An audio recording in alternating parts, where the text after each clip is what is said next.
성경을 읽다 보니 새삼 눈에 들어온 말씀이 있어 함께 나누어 보려고 합니다.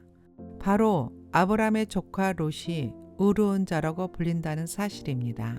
우리가 아는 롯은 소돔과 고모라에서 머뭇거리고 때로는 어리석은 선택을 했던 사람이었습니다. 아브라함과 갈라질 때에는 믿음보다는 눈에 보기에 좋은 땅을 따라 소돔을 택했던 사람, 소돔에 살다가 전쟁에 휘말려 포로가 되기도 했던 사람, 천사들이 찾아왔을 때 손님을 보호하려 했지만 어리석은 선택을 하기도 했던 사람, 하나님의 심판에서 간신히 도망쳤지만 아내를 잃은 사람, 마지막에는 동굴에 숨어 살며 부끄러운 일까지 겪은 연약한 사람이었습니다.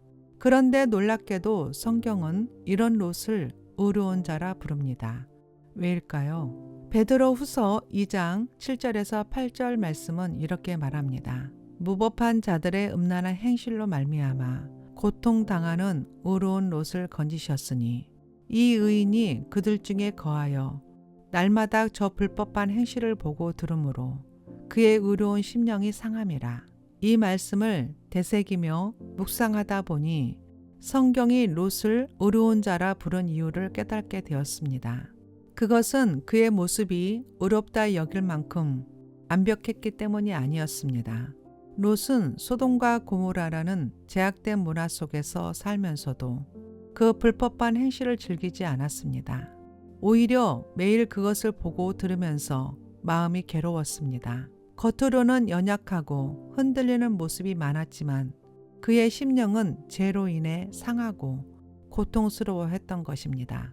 바로 그 마음을 하나님께서 의로움으로 보셨던 것입니다. 그래서 성경은 부족한 롯을 향해 의로운 자라 부르셨습니다. 하지만 롯의 구원은 그의 내적 태도만으로 된 것이 아니었습니다. 그의 배경에는 아브라함의 간절한 중보 기도가 있었습니다. 하나님께서 소돔을 심판하라 할 때 아브라함은 의인을 이유로 그 성을 살려달라며 간절히 기도했습니다.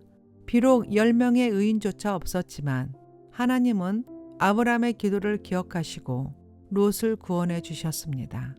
결국 롯이 구원받은 것은 자신의 연약함 속에서도 죄를 미워했던 마음과 아브라함의 믿음의 기도, 그리고 이 모든 것을 가능케 한 하나님의 은혜가 함께 이루어낸 결과였습니다.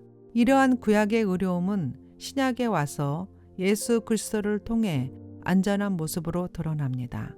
구약에서 롯이 의롭다 불린 것은 죄를 미워하는 마음 때문이었지만 신약에서는 누구든지 예수 그리스도를 믿는 그 믿음으로 하나님 앞에 의롭다 칭함을 받습니다. 그리고 이 믿음 안에서의 의로움은 단순한 입술의 고백이 아닙니다. 예수님을 믿는 우리는 여전히 죄를 미워하고 세상 속에서도 하나님께 속하려는 마음으로 살아갑니다.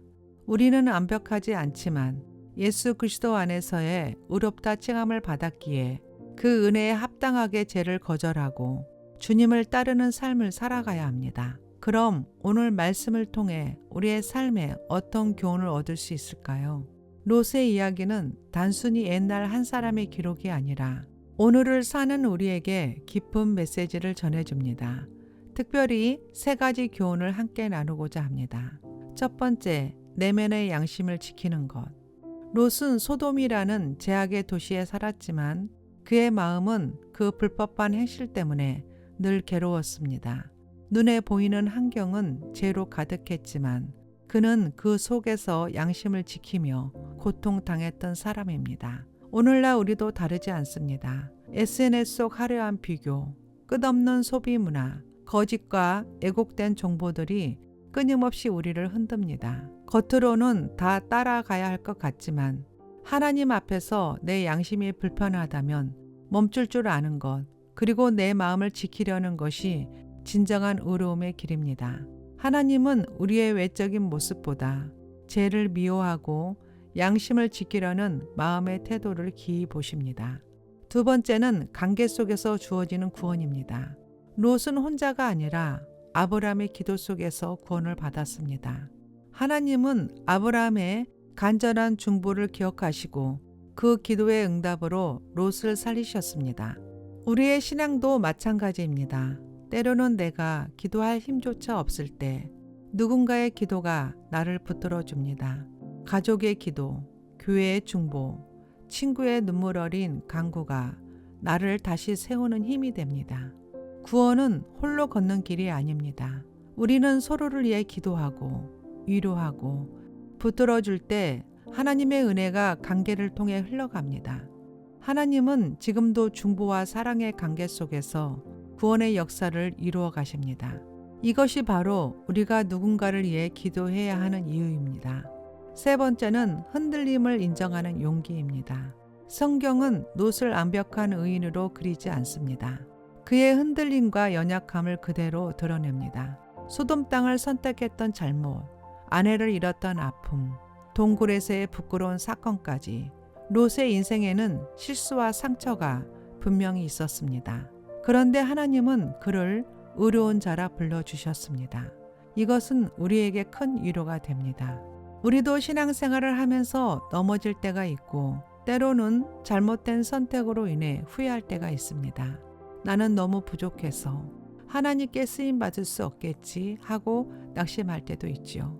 하지만 하나님은 우리의 완벽함을 보시는 분이 아니라 흔들림 속에서도 끝까지 하나님을 붙드는 마음을 귀하게 여기십니다. 그러므로 완벽하지 않아도 괜찮습니다. 중요한 것은 흔들리면서도 하나님을 향한 마음을 놓지 않는 것입니다. 그것이 바로 하나님께서 원하시는 믿음의 용기입니다. 오늘도 연약함 속에서 믿음을 지키려고 애쓰는 모든 분들을 하나님께서 기억하시고 붙들어 주실 줄 믿습니다. 아멘. 감사합니다.